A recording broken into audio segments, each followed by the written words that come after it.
आज जो है इसके साइंस सारे क्लियर आ गए हैं। अभी आहिस्ता आहिस्ता बोल रही है, बैठ रही है तो उठ रही है। बाकी स्टार्ट पे आप हेल्प मत करवाएं।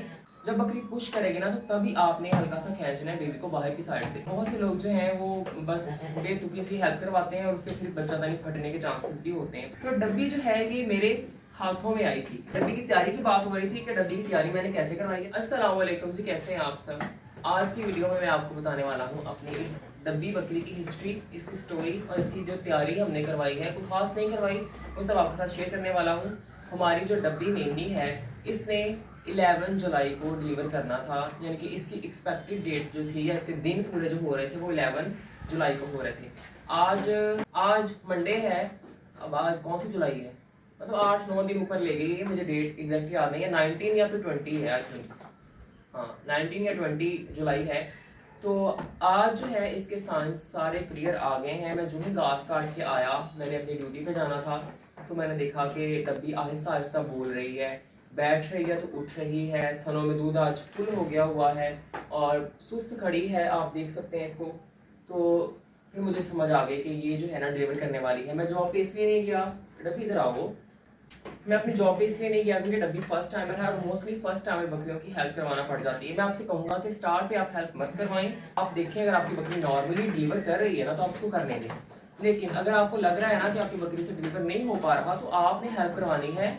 जब बकरी पुश करेगी ना तो तभी आपने हल्का सा खींचना है बेबी को बाहर की साइड से, और यूं नीचे की साइड से खींचना है, बिल्कुल सामने को नहीं खींचना, नीचे यानी कि अडर की साइड पे आपने खींचना है ताकि बेबी इजीली बाहर आए। बड़े ध्यान से आपने हेल्प करवाना है क्योंकि बहुत से लोग जो हैं वो बस बेतुकी से हेल्प करवाते हैं और उससे फिर बच्चादानी फटने के चांसेस भी होते हैं। तो आपने भी काम खराब नहीं करना, बकरी की हेल्प करवानी है, ना कि काम बढ़ा देना है। तो मैं भी इसलिए नहीं गया क्योंकि मेरे बाबा जो हैं वो घर पे होते हैं और उनको इतना ज़्यादा एक्सपीरियंस नहीं है बकरी की डिलीवरी करवाने में। तो डब्बी जो है ये मेरे हाथों में आई थी। ये जितनी भी बकरियाँ आपको यहाँ पे मेरे सेटअप पे नज़र आ रही है ना, ये सारी मैंने छोटी छोटी खरीदी थी, खुद इनको पाला है सवाए बड़ी बकरी के। ये हमने अडल्ट बकरी खरीदी थी, ये नागरी थी, मैंने छोटी सी खरीदी थी 3-4 दिन की। ये डब्बी तो हमारे घर की है ना, इसकी माँ थी मेरे पास थी, मैं वो थोड़ा सा क्लिप भी लगा दूंगा। तो ये मेरे हाथों में लिटरली ऐसे मेरे हाथों में आई थी। इसकी माँ ने 3 बार हमारे पास डिलीवर किया। तो पहले 2 बार उसने मेल किड ही दिया, पूरे 1 साल के बाद बच्चा देती थी और एक ही बच्चा देती थी। तो मुझे होता था कि यार लोगों की बकरियां 2-2 3-3 बच्चे देती हैं तो मेरी बकरी क्यों नहीं देती। फिर मेरे दिल में था कि ये लेडी क्यों नहीं दे रही। तो थर्ड टाइम जब ये मेरे हाथ में आई ना, मैंने दुम उठा के देखा कि ले ली है। आप यकीन करें मेरी खुशी फूले नहीं समा रही थी। मैं इतना खुश था कि मैं आपको क्या बताऊं। लेकिन उसने थर्ड टाइम भी एक ही बेबी डिलीवर किया था, तो मुझे थोड़ा सा था कि यार नहीं, मुझे इस बकरी को नहीं रखना। डब्बी आर यू ओके। मुझे इसकी माँ जिन्होंने गिफ्ट की थी उन्होंने मुझे कहा कि अब्दुलरहमान तुम ऐसे करो कि ये ली जो है ना वो रख लो, उसके बाद अगले सूबे पे ना इसकी माँ को सेल कर देना बेशक। लेकिन मैं डब्बी की माँ की, डब्बी के साथ ही यानी कि दोनों माँ बेटी की पोस्ट लगा चुका हुआ था और आज से 2 साल पहले 2.5 साल पहले मैंने 90,000 डिमांड किया था। एक बेबी था इसकी माँ के पास, इसकी माँ का 70,000 रेट लग चुका था। खाने से कोई भाईजान थे वो लेना चाह रहे थे, तो फिर जो है मैं 80 पे अड़ा हुआ था, तो हमारी डील नहीं हुई। फिर मेरे वो रिलेटिव्स ने कह दिया कि नहीं तुम ले ली रख लो, बाद में बकरी को आप सेल कर देना या जो भी है। फिर मैंने उनकी बात मान ली कि हाँ ठीक है। इसका बाप बड़ा अच्छा था तो इसलिए उन्होंने मुझे कहा कि आप बकरी रख लो। तो फिर हमने क्या किया, इसकी डिलीवरी के बाद जो है ना इसकी माँ तकरीबन मेरे पास 10 महीने रही और उन 10 महीनों में वो हीट पे नहीं आई। वो बड़ी फूडी थी, काफ़ी मोटी ताज़ी हो गई, दूध भी ठीक देती थी, मतलब 3 पाव किलो तक दूध दे देती थी। बट उसके ना फिर मुझे लग रहा था कि बच्चादानी में चर्बी चढ़ गई है, हीट पे आई ही नहीं। फिर हमारे पास भी कुर्बानी के लिए बकरा नहीं था, तो फिर हमने उसकी कुर्बानी कर ली। डब्बी को हमने रख लिया। डब्बी जब हुई 8 से 9 माह की तो डब्बी हीट पे आई, तो मैंने इसको क्रॉस करवाया, लेकिन इसने कंसीव नहीं किया। मैंने कहा कोई बात नहीं, इट्स ओके, अभी ये छोटी है। फिर डब्बी दोबारा हीट पे आई, मैंने इसको क्रॉस नहीं करवाया। 2025 सितंबर अक्टूबर में मैं डब्बी को और नागरी दोनों को रेवड़ में छोड़ के आया। इन दोनों की वहाँ पे ब्रीडिंग हुई, नागरी ने कंसीव कर लिया और ये 2 प्यारे प्यारे बच्चे दिए। डब्बी ने फिर कंसीव नहीं किया। तो फिर मुझे समझ आ गई कि इसके साथ इशू क्या है। इसके यूट्रस में या तो स्वेलिंग थी या पस थी। तो फिर मैंने इसका अल्ट्रासाउंड करवाया, तो अल्ट्रासाउंड में तो वो कह रहे थे नहीं नॉर्मल है नॉर्मल है। बट मैंने उनसे कहा कि नहीं भाई, मेरी बकरी जो है बार बार हीट पे आ रही है और कंसीव नहीं कर पा रही, तो आप इसकी यूट्रस में मेडिसिन रखें। तो उन्होंने फिर इसके यूट्रस में मेडिसिन रखी। फिर इसकी 3 से 4 हीट्स मैंने मिस करवाई, इसको ब्रीड करवाया ही नहीं। फिर जब फरवरी आया ना तो ये हीट पे आई 11 फरवरी को। इसको मैंने क्रॉस करवाया और क्रॉस करवाने से 2 घंटे पहले इसको मैंने कंसेप्टाल का इंजेक्शन लगाया। अगर कंसेप्टाल इंजेक्शन के बेनिफिट्स आपको चाहिए हुए तो मुझे बता दीजिएगा, मैं आपको वो भी वीडियो में बता दूंगा। तो जी 11 फरवरी से 11 जुलाई तक डब्बी के 5 मंथ्स कंप्लीट हो गए, लेकिन 5 माह 5 दिन का पीरियड होता है। तकरीबन 9 से 10 दिन बकरी जो है ना हमारी डब्बी ये ऊपर ले गई है।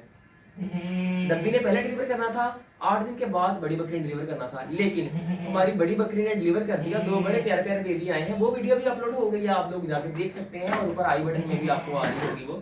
तो अब जो है इंशाल्लाह मुझे लग रहा है कि डब्बी विदिन 24 आवर्स या 15 मिनट के बाद जो है ना डब्बी डिलीवर कर देगी। मैं घास काट के आया, मैंने अपनी ड्यूटी पे जाना था, तो मुझे लगा कि डब्बी जो है ना वो ठीक नहीं है, इसको लेबर पेन स्टार्ट हो गई है।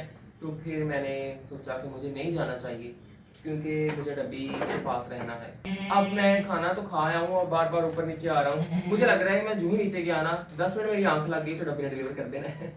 तो मैं सो भी नहीं रहा, नींद मुझे इंतहा की आई हुई है। सुबह को मैं काम कर रहा था, 4 बजे उठ जाता हूँ, अब मेरी आंखें बंद हो रही हैं। और जब मैं ड्यूटी पे जाता हूँ तो रास्ते में जाते हुए मैं अपनी कन्वेंस में सो जाता हूँ। तकरीबन 1 घंटे का हमारा ट्रैवल है, उसमें मेरी नींद पूरी हो जाती है।